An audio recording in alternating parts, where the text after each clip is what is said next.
Where to find a land bank account number.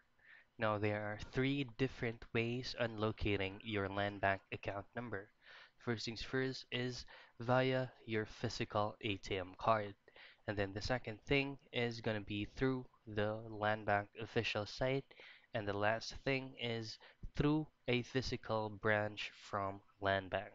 So if you are currently looking at your physical card, it is usually located below the account holder's name or your name printed on the card. It is usually stated as a 10-digit number.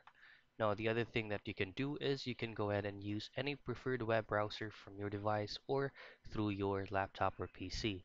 Now, you just have to head to landbank.com's official site, log into your account, and then choose on a specific account in which, where, or what account number would you like to have that information with, and then just head directly to summary of the account, and you should be able to see your account number there.